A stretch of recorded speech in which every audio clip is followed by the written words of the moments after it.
How do you reconcile, if at all, the Baal Shem Tov view that Hashgacha Pratis extends to a single blade of grass with the Rambam's tiered approach in Mir Nevuchim, where he explains that it is reserved on a klali level. I think you want to say on a prati level, for those who actively engage in his abundance and strive for closeness to Hashem,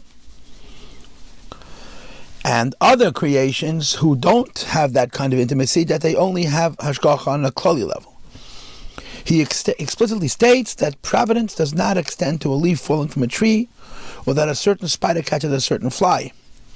So the question basically is, are these perspectives fundamentally different, or can they be synthesized within a unified hashgachic framework? That's the first question. Now, you have to start with this. The Rebbe has an essay on Hashgacha Pratis, which is printed in Synthesizing and reprinted in the Igreis Kodesh. I'm going to assume that it's in volume 2. If it's not in volume 2, it's in volume 3. It's not hard to find the letter, because the letter was written to Rabbi Rivkin. If you look up in the Maftech Shemis of the Igreis Kodesh Rivkin, you'll find his name, you'll find the letter. It's extremely scholarly and extremely abstract. And there brings all the opinions. And of course there are many opinions. Not just the Rambam and the Baal Shem Tov. The Baal Shem Tov has a notion called Hashgacha Kolos and Hashgacha Pratis, that if you're closer to God, Hashem has oversight over you in a very specific way.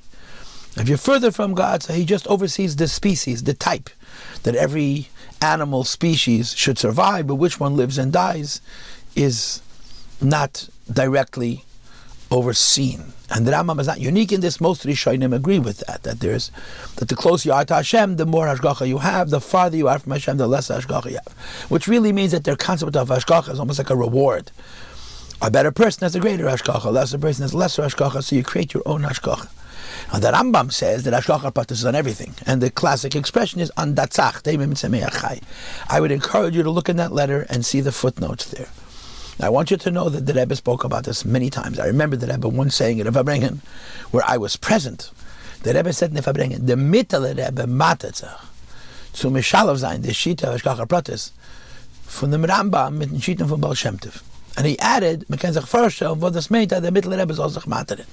The Rebbe said that the mittel Rebbe, whose brain was absolutely incredibly strong, struggles to reconcile the Rambam and the Baal Shem Tov when it comes to this question of Hashgacha. I think it's in Teres Chaim and Lech Lecha, but it's not hard to find. And if you need, I could find it for you. And the Rebbe said the idea that the Mittel Rebbe would have to struggle with any question tells you how difficult a question it is. Now, the basic answer to your question is a simple one. The Rambam's approach to everything is logical, is logic. And in the Rambam's model of logic, by definition, every system is going to have a primary and a secondary, a more important and a less important. It's impossible to have a logical system where all entities are equal. And accordingly, it's impossible to have a logical system where all entities are central. And therefore, the Rambam holds that there's garbage, there's waste in the world. It doesn't make the Eibishter out of control. It simply explains that the world has a purpose, and there's primary and secondary and tertiary and so forth. And the lesser important things are further away from the Eibishter. So the foundation of the Rambam's approach is the fact that the Rambam is approaching it logically. Chassidus is approaching it on a level above logic. We call in our culture Rotzen, Pnimiyas Rotzen. And on that level, everything is not only important, everything is equal important, like the famous quote that the previous Rebbe says about the Baal Shem Tov.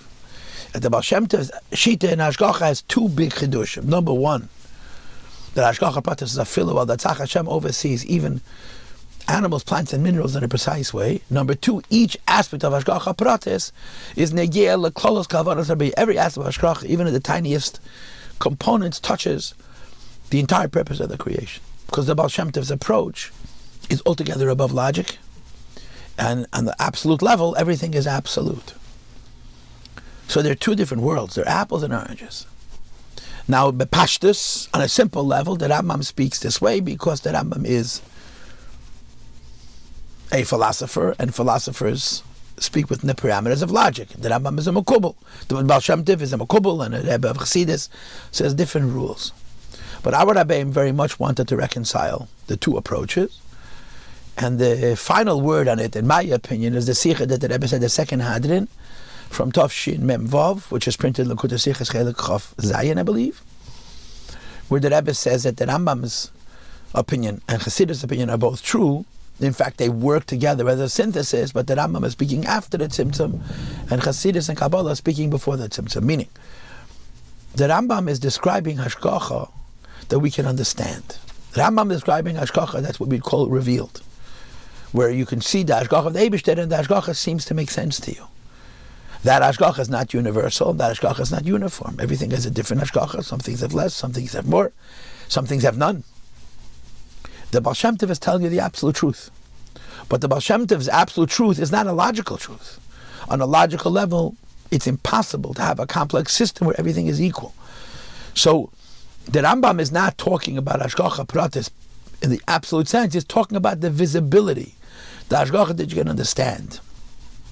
And the same is true with all the other Rishonim who both have a concept of Hashgacha Pratis and Hashgacha Klalis, that they're describing the Hashgacha that you can see evidence of in the world.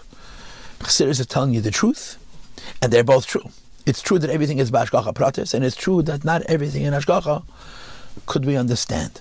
And I'm going to finish with a word from the Alter Rebbe, which is very compelling, where the Alter Rebbe said that it says in Siddur, you know the secrets of the world. And the Alter Rebbe said with a tune, as he always spoke, Benigin Kedarke, Ate Yedei Razi Elam. Razi Teire Vesen Mirech. But Razi Elam is not Ate Yedei. The secrets of the Teire we also know. But the secrets of creation only you know. In other words, the Rebbe was saying, Alter Rebbe was saying that the secrets of Teire are very great. But because Teire Hivililmad and Yitzharach, they can be understood, we can know those secrets. But Razi Elam, even the Alter Rebbe says we don't know because it's beyond what we have the tools to hold, because it's completely beyond Seichel, and therefore we can't understand them.